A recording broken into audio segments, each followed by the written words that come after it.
and Hot Chichi on a Monday. How we On a doing, bro? Monday. How we doing? We're doing good, man. I got a lot going on today. It's Black Friday in the NFL. If Ooh, everybody's what's getting that mean, canned. dude? What's that mean? Black That means all Friday. the coaches are getting canned left and right, man. Oh, Left and right. anyone got canned yet? Uh, yes, the head coach of the Atlanta Falcons, and then just this morning, which I knew last night, the Commanders fired everybody. Head coach, front office, everything. Wait, that's Rivera? Rivera. That happened literally a half hour ago, right before we started recording here. It's a Dude, I'm lot. telling you what, I tell you what, bro. This is a quarterback league. Oh, it's no question. I just remember, if was it Belichick or Brady? We obviously know now it was Brady. I'm just saying. Yeah. Not to say Belichick's not a great coach, but Yeah. if you don't have Tom Brady, if you got John like John Brady, No. you're probably not a good. You know what I mean? Like I remember Leland saying, if I got Barry Bonds hitting third for me, I'm a hell of a manager. He goes, I got Right. Steve Bonds hitting third for me. I'm a horseshit manager. It's so That's true. the truth. It's so It's true. the truth. But hey, that actually ties into two things. One, you Breakthrough Pro started last night, and that kind of you said there's a topic in there that you Oh, started with last night that kind of goes into the oh. football thing. Well, dude. Well, first of all, Breakthrough Yeah, Pro how'd it go? last night was incredible for all the people that signed up. We had 35 people last night. Nice. That's awesome. Yeah, dude. So that's great. Great. We tripled the Breakthrough Pro 1, doubled Breakthrough Pro 2. So we're moving the needle, dude. Look It at was that. awesome. You always Exciting. want the Yeah, bar going up that way. Upward trend, bro. And we're excited Yes. for everyone that joined. Thanks for coming. You're about to be impacted for 7 more weeks, so buckle up. That's the Nice. first thing. But last night, the first week in Breakthrough Pro, we talk about gratitude. And last night we brought up Mason Rudolph because Pittsburgh guy's been Steelers. sitting for 2.5 years. Was a big draft pick years ago when Ben was in his career. And the Steelers kind of gave up on him, right? Like he's the third string backup. They bring in Trubisky. Yep. Then they go and draft Kenny Pickett in the first round. It's like just Mason Rudolph getting buried, right? Last 3 weeks, he's the best quarterback in the NFL. Propels the freaking Steelers to the playoffs. They got in. They're 10-7, right? Saves Mike Tomlin's streak of of winning seasons and all that stuff. But they asked him after the game. They're like, man, you've talked about gratitude and you've talked about you're grateful for this opportunity, and we always talk about in Breakthrough Pro about how we have stories in our minds, right? And like so, the neutral event of this whole thing is Mason Rudolph is a quarterback in the NFL. Now he could take that story and go either way with it, and he decided to say instead of hey, screw the Steelers and they've been screwing me over for 2.5 years and I should have been playing a long time ago, which some people think he should have been, right? Instead, he's like, you know what? I've been able to get the reps in I have. I've been able to learn a lot through these last 2.5 years.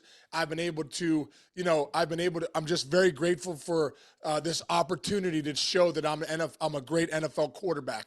I just thought it was great, dude. I thought it was great how he flipped that switch instead of being bitter Bob, which he could have been, and hey, these guys didn't show me the respect that I earned. He kind of flipped the whole script in his own mind. It doesn't matter anybody else's mind. In his own mind to say, you know what? I don't look at it that way. What I look at it is like, I'm grateful that all this time being the backup has getting me ready for this opportunity to show that I'm a great NFL quarterback and lead the Steelers to the postseason. Just thought it was a great story. That is a great story. Very similar, but a couple different details is Baker Mayfield, dude.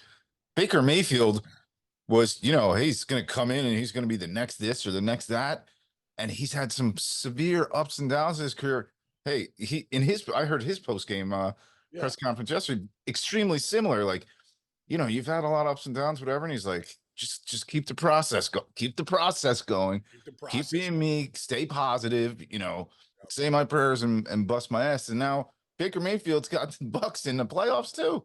Yeah, dude. Good for Baker Mayfield. You're right, dude. They were kind of like he was on the Scrap heap heap. too. Scrap heap. Yeah, they go and get Deshaun Watson and oops. He's been cut. He's been cut, and he goes to the Rams, and he comes this year. Goes to a team that's not. They weren't the greatest team in the world. He willed them to a few victories this year. Him and Mike Evans. And dude, it just goes to show you at the end of the day, for all of us, when you think that people owe you stuff, or you know what, here it is. This is a great thing. The number one obstacle to gratitude is entitlement. Mm. Hey, man, I got screwed over. Oh, hey, man, they're not giving me a shot. Hey, so-and-so doesn't believe in me. Hey, dude, hey, guess what? Nobody cares. It Mm-mm. doesn't matter. No. No. What do you think of you? Do you have the discipline every day to show up, to put the work in, to find a process and routines, and to believe in yourself? Because if you don't believe in yourself, Chinch, guess what? Nobody's coming for you, dude. All right. Nobody's coming for you. Nobody cares. I love it. So I love it, dude. I love when I see like that. No, Baker Mayfield, keep believing in yourself. Yep. Keep showing up with the process every single day. And guess what? Good things are going to happen. But Yep. keep blaming others and looking out and saying, these guys screwed me. It doesn't matter. Your career is going to be over. You're going to look back and go, these people screwed you. Nobody cares. Nope. Nobody cares. It's so true. Yeah, it's so true. Hey, unbelievable. And after all the football stuff, we actually have baseball news from the weekend. Thank you. Yeah. Thank you, folks. Let's start with Sean Manaea, because Manaea goes to the Mets 2 years. There's an option. I think it's a mutual option. I got to look at that. Or whatever. There's a 3rd-year option, making some pretty good dough. Hey, that's a good one for the Mets, man. Manaea doesn't, he's not going to be the 14 and 7 starter with a 2.5, but he's going to get your innings. Last year was 7-6 with San Francisco, which wasn't a great team. Logging hundreds of innings a year, and at least gives at least depth. You might still be going for like a 1 or a 2 if you're the Mets, but Manaea is a good pitcher on your team, and he's good for at least a regular season and through the playoff. Yeah, no doubt about it. And I think you look back at 2021, he's tied with the American League of 32 starts at a 3.91 ERA. Listen, he's a good back of the rotation guy. Right. He's a 4.5. I think at some point maybe he was higher than that, maybe a 2 or 3. But you look back at September for him in 4 starts at a 2.25 ERA last year. That's a good way to end the year. He's left-handed pitcher's got good stuff. His career ERA is exactly average, exactly league average. Yeah. So I think that's pretty interesting. But hey, man, this guy is a good arm. And at the end of the day, you need, Manaea's going to, I look at Manaea as like a guy that's going to give you a couple good starts, couple bad starts, couple okay starts. It's going to be a little inconsistency there over the course of his time, but you need good veteran pitching in your rotations. Right. I just think it's a nice pickup for the Mets. Yeah, nice pickup for the Mets. Now, meanwhile, ho-hum, Dodgers signed somebody. 1 year, 23.5 for Teoscar Hernandez. Now, interesting part, this is the new Dodgers way. He's going to defer 8.5 of the 23.5.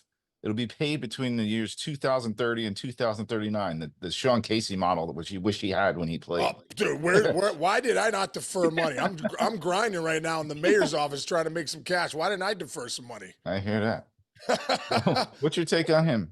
Hey, dude, you know what? Teoscar Hernandez, for me, you go back to his most productive season, was in 2021. He hit 32 bombs, drove in 116, and he hit 296, dude, with almost a 900 OPS. He was sitting at about 870. That's a great year out there in Toronto. Since then he's struck out more. He hasn't hit for as high of an average, but I really do believe that he crushes. I like this right here. He crushes fastballs, hits 4-seam fastballs to the tune of 302 with a 6.59 slug. He still hits the ball hard. I think the Dodgers are looking at Teoscar Hernandez and the upside of what he could do. Can he get back? Don't forget, 2021 is best year ever. That's not that long ago, dude. That's 3 years ago. 2 years ago. Right. So, if Teoscar Hernandez can figure it out, and the Dodgers, I know in the industry they feel like their hitting analytics is some of the best in baseball.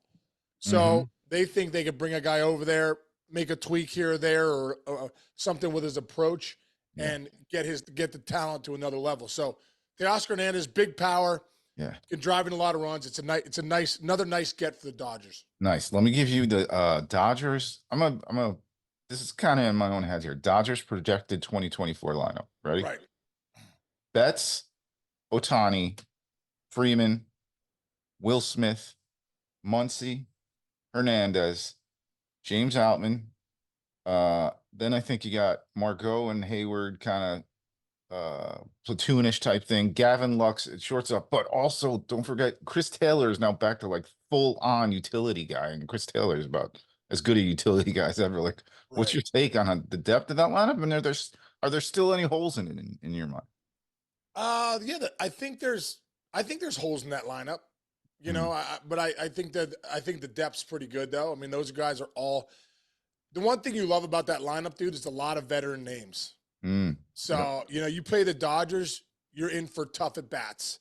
Mhm. You're in for grinder at bats. You got MVP bats in that lineup. You got game changer bats. Max Muncy's he's not gonna hit for high average, but he might get you a game. You have game changing bats in Yeah. that lineup. Gavin Lux coming back from that injury has a chance to kind of get things going. So I like the lineup, but there's Mhm. definitely some holes there at the end. I mean, there's no doubt. I mean, Chris Taylor's not as productive maybe as he once was, but those guys are good, man. It's a really good veteran lineup, Yeah. and top to bottom, that's a tough one to navigate. If you were writing the lineup card between Betts, Otani, and Freeman, who's one, two, three? How do you on like just say every day? I mean, lefty, righty. I don't think that matters with guys that good, does it? I mean, you want to I kind of go Betts, Ohtani, Freeman, yeah, yeah, just like that. I yeah. got What is it? I mean, we talked about this so many times, but what has the number two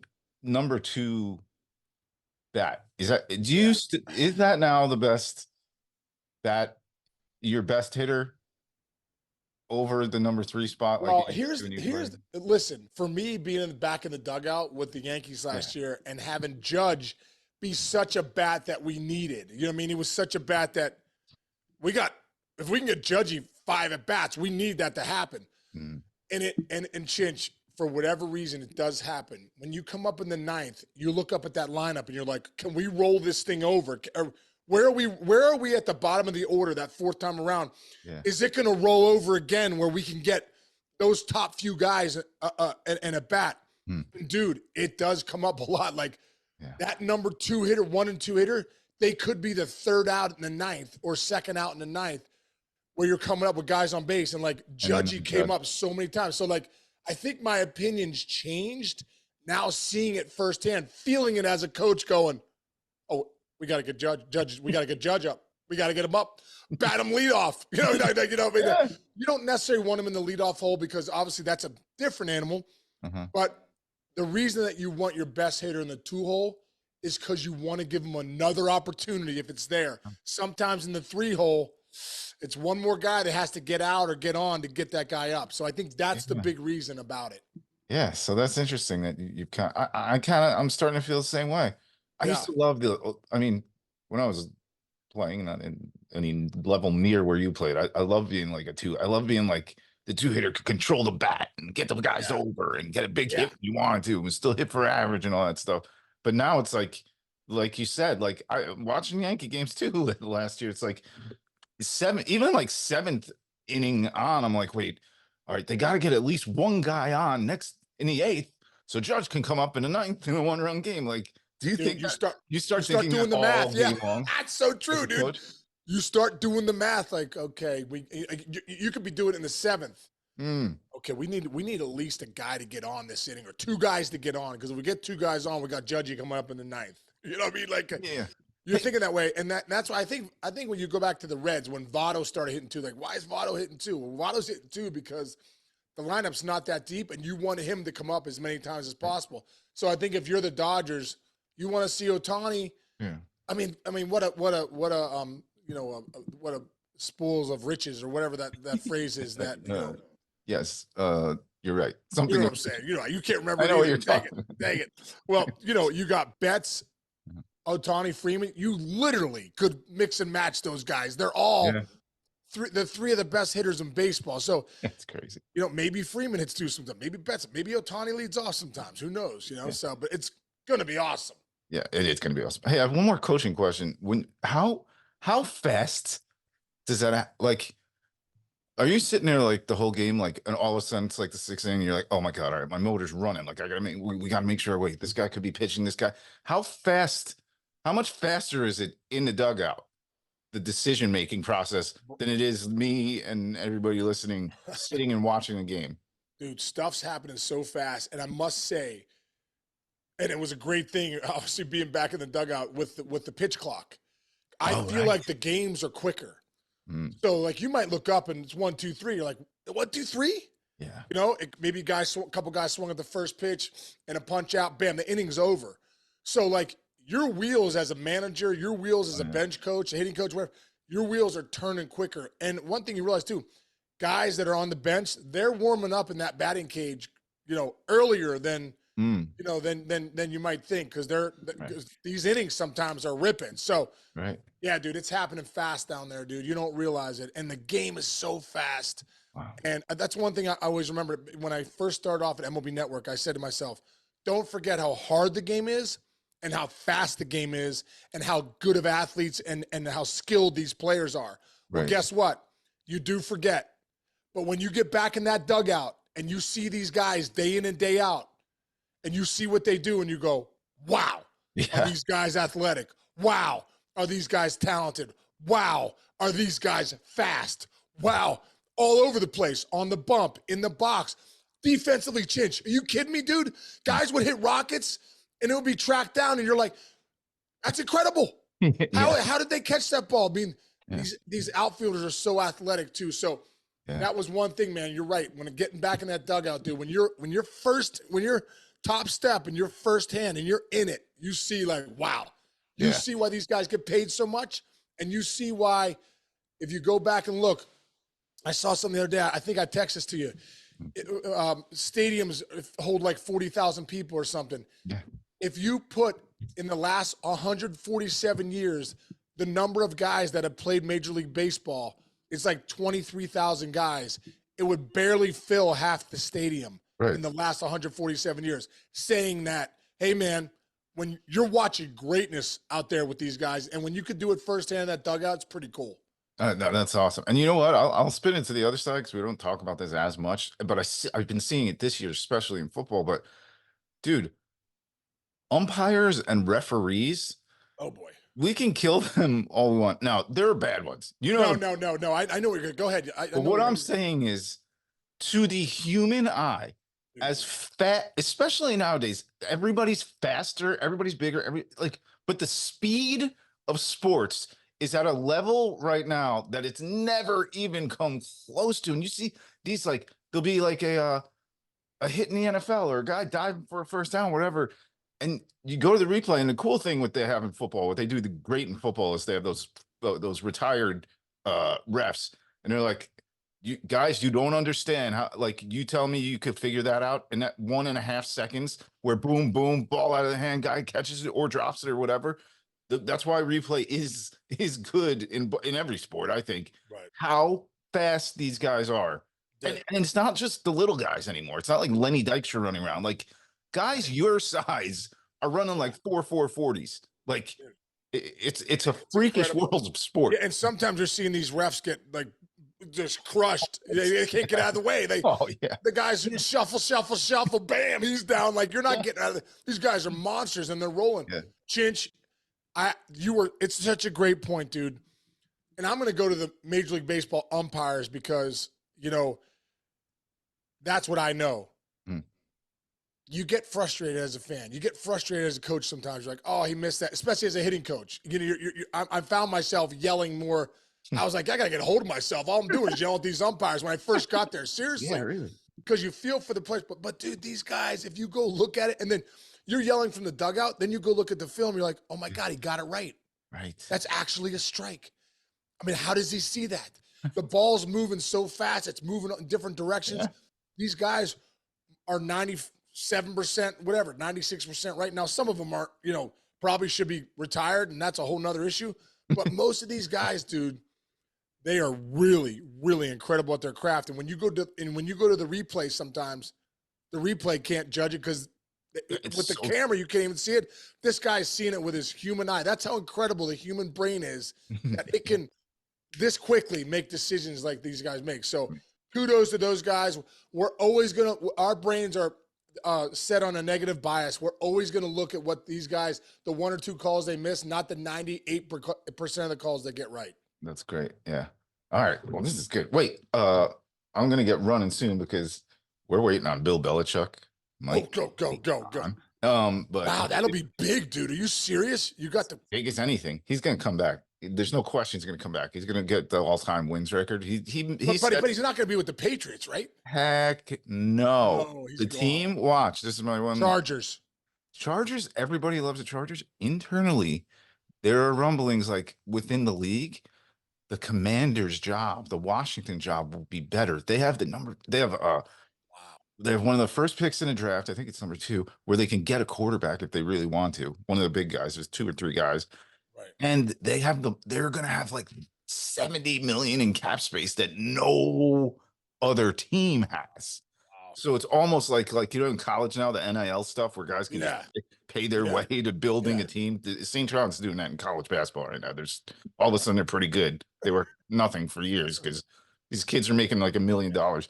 Anyway, Chris Mullen's not there. That's why. Oh man, I miss Chris Mullen, my favorite player ever. But yeah, so the Commander's job is one that everybody's saying might be the most coveted job, where Belichick could wind up. And he's like a military guy. He loves national history and all that. Go to DC for the last couple of years. I don't know. Hey, but before I go, we have to remind everybody tomorrow, 10 a.m. Dude, Pete Correale's back, baby. Let's go. Dude, I'll tell you what's great is one of our most popular shows ever. If you go to YouTube, the most watched one is Pete Correale. Pete Correale. One of the funniest human beings alive. Hysterical. Please tune in tomorrow to hear Pete Correale come on. We're just going to have some fun, really. We're going to have some fun. Oh, yeah. And Chinch and I are going Saturday night to see Correale. Chinch, Jess, Sarah, and I are going. We're going to see Pete Saturday night in Long Island, right? Yeah, in Long Island. Long we Island? might be doing our first show together Monday morning. Yeah, we are. And then we're going to do the Monday morning show together on the on-air studio right there that Chinch has. Real nice. I get to finally see it. So Pete Correale joining us tomorrow. Let's go. It's going to be incredible. And if you haven't checked out their show, check it out. The Pete and Sebastian show. Pete and Sebastian show with Sebastian Maniscalco. It's awesome. If you want to laugh, guaranteed to laugh, check it out. But Pete's one of the funniest dudes you'll ever meet. One of the funniest dudes you'll ever. Nice. All right, bro. Dude, I'm so excited. I'm sure you are too. Dude. We're fired up. I know. All right, so everybody get ready for tomorrow morning, and have a great day, everybody else. Yeah. Everybody have a great. We're shot out of a cannon on Monday, Chinch. Let's go, baby. All right, brother. I'll see you tomorrow. See everybody tomorrow. Pete Correale, baby. Let's do this.